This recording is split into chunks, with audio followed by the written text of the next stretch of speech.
Hello and welcome once again to my channel. Today we have the third and final part in our series on how to duo the Root of Nightmares raid. For this part we're covering how to duo the Nezarec encounter. Part 1 is also posted covering Cataclysm and Incision encounters, and part 2 covered the Macrocosm encounter. So I'll leave the links to those in the description below if you want to check those out as well. Otherwise, if you find this helpful, make sure you rate, comment, and subscribe if you want to see more videos like this in the future. Hope you enjoyed the video, and we'll start by getting into the loadouts. Now for Nezarec, we're going to be running Phoenix Dive with healing nades again, Touch of Flame, Icarus Dash, then Torches, Empyrean, Wonder, and Solace. For weapons, we're running Succession for the weak points on Nezarec, as well as it's nice to get the Colossi finishable, as well as Sunshot to keep our Empyrean and Restoration up, and then an auto-loading Frenzy, Bump of the Night. For armor, we're running Heavy Ammo Finder, Scout, and then Solar Siphon. Gloves, we're running Aeons to help feed our partner Heavy Ammo with double Solar Loader and a Grenade Kickstart.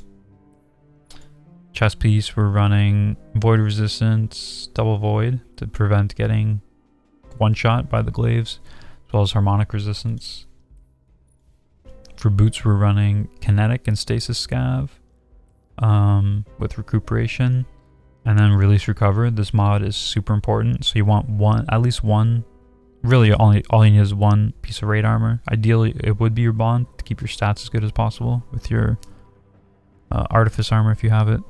But if you don't, you can just any piece aside from your gloves. Release Recover for during the add phases, the mechanic phases, because this will give you resto whenever you lose the buff, and then that can be extended with Empyrean. So this is super important here.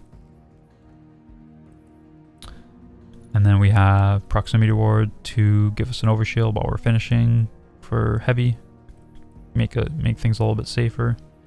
Reaper doesn't really matter, but it's kind of a bonus if you get an orb. So then when we get to damage, we'll swap Summon Wither Horde with Battle or Declare Adds. Ideally the demo will give us a nade back to start damage with. Bump in the Night again with Auto-Loading Frenzy. On our helmet we're going to have Powerful Friends and Radiant Light to easily get both of us charged with light during damage. With Solar Siphon, that doesn't really matter. And then for gloves, we're running Kinetic Dexterity with double Stasis Dexterity to make our swaps a little bit snappier. Double Void with Solar Resistance again.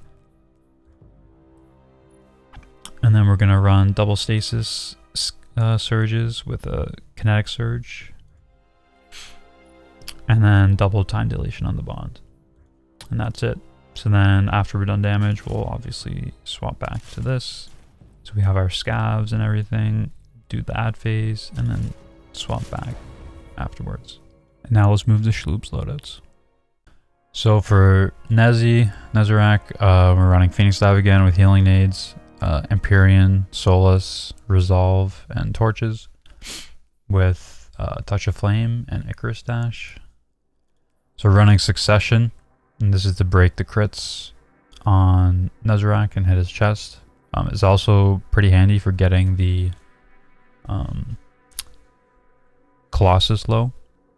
It takes like 2 headshots to get them finishable. Explosive Personality is for the first phase, so we can have pretty good add clear, as well as the double special give him increased heavy brick drop rate. And then Two-Tailed Fox is his damage weapon. We're running Heavy Ammo Finders with Scouts.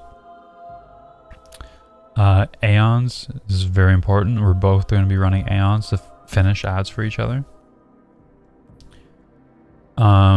This doesn't really matter. You're going to need one piece of raid armor for the Release Recover mod.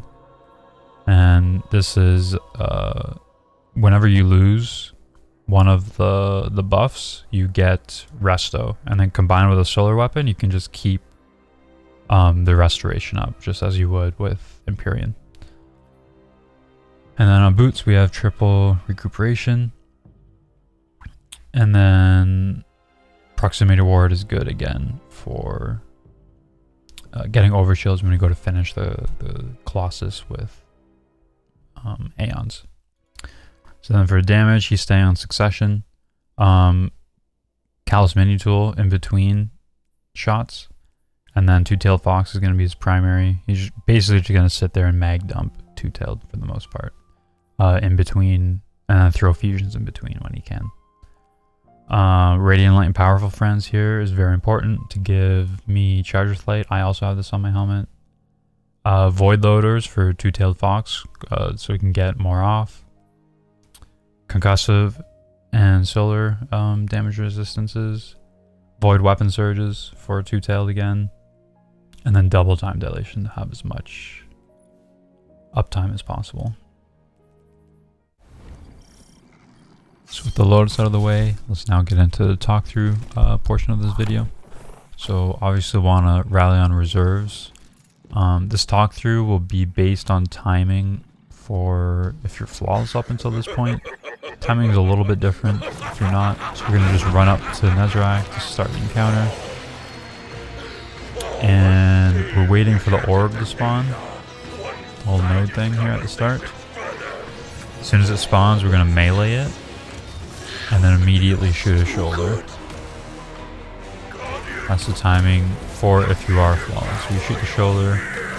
See that as dark. Then we run and get first. And then the timing here is as soon as you get first, his chest is open. I unfortunately get blinded there, but my teammate gets it.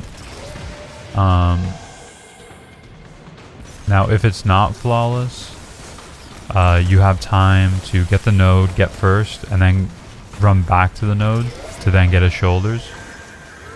And then on your way to the second node, you'd be getting his chest at that point.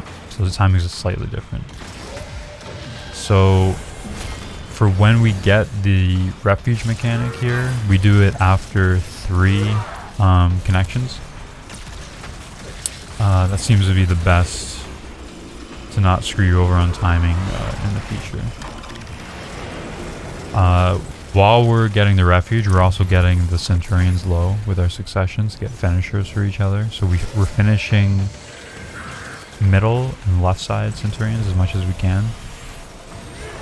For the timing here, usually you only have time to get maybe 1 connection before the chest opens up to get this done.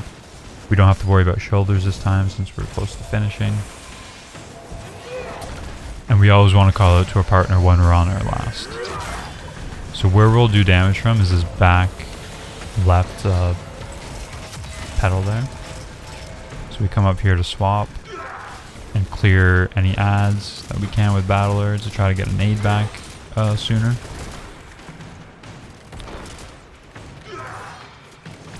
And then we're just waiting for DPS to start.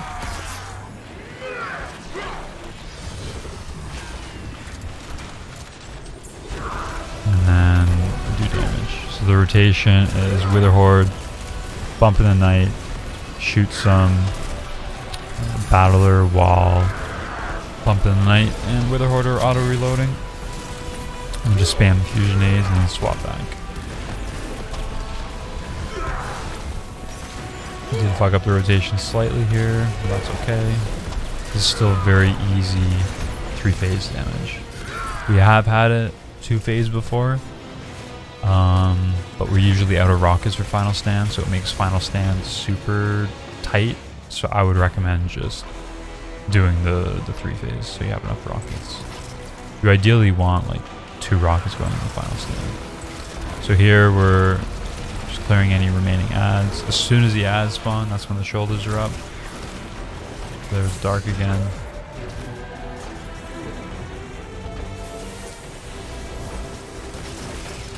And my partner got the shoulder there at that point. So we're just repeating this, getting the 3 connections to start off, and then running to my partner to give refuge. And we'll get the finishers once more.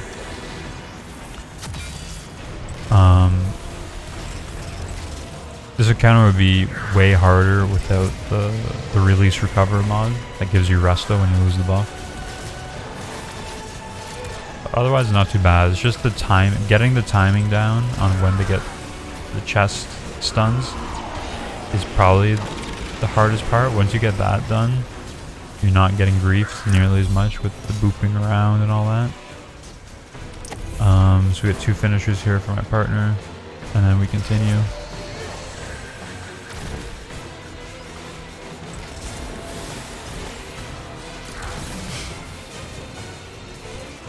A lot of the times I won't even connect the next one.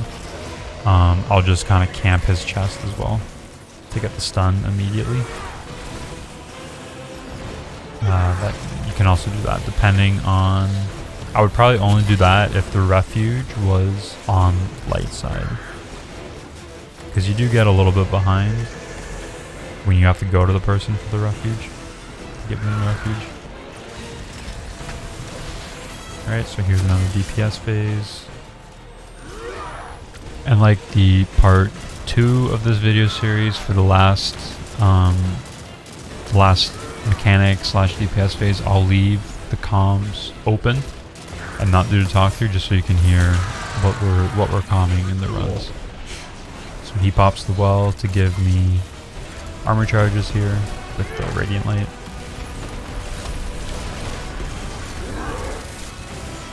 And usually I wait until the teleport to start doing damage, and I'll also wait for that initial slam before shooting the first rocket a lot of the times.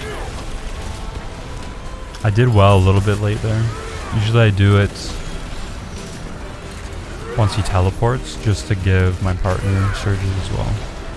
So I'll end the talk through here until final stand, just so you can see our comms throughout the encounter. Oh, I have one on the ground. I have one on the ground.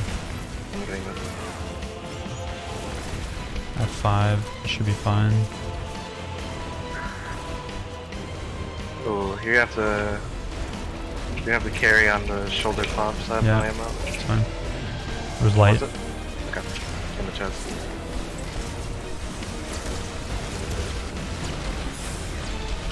Fucking course.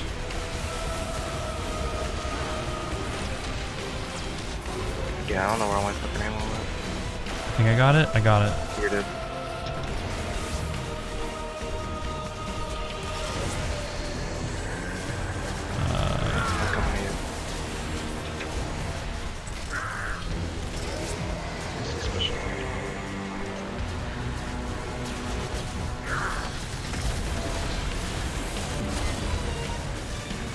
Alright, on the way. Quick, quick!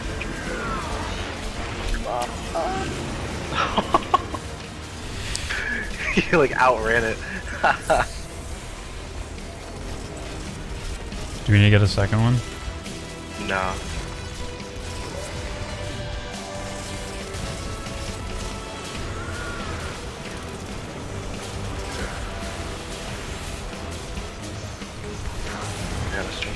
Nice.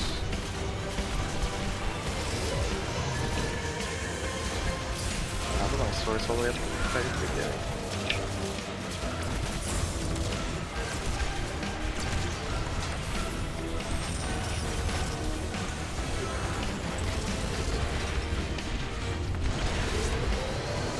Alright, I finished mine. Apparently I'm at red hole.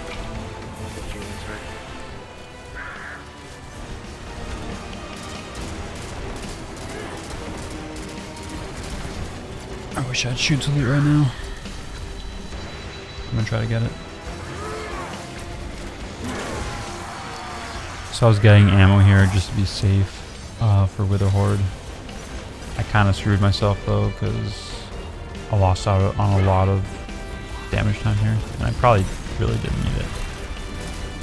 So you're gonna mostly fusion down here, maybe shoot 1 at most 2 rockets for this when he's that low, and then save the second well for final stand. And then it should only take like 2 rockets each to get him down. The rest will be fusions. And that's it. So thank you for watching the video. If you found it helpful, make sure you like, comment, subscribe. We'll see you in the next one. Let me know if you'd like any other raids done in this kind of style. Tutorials on the Remains. As always, thank you for watching. Have a good one.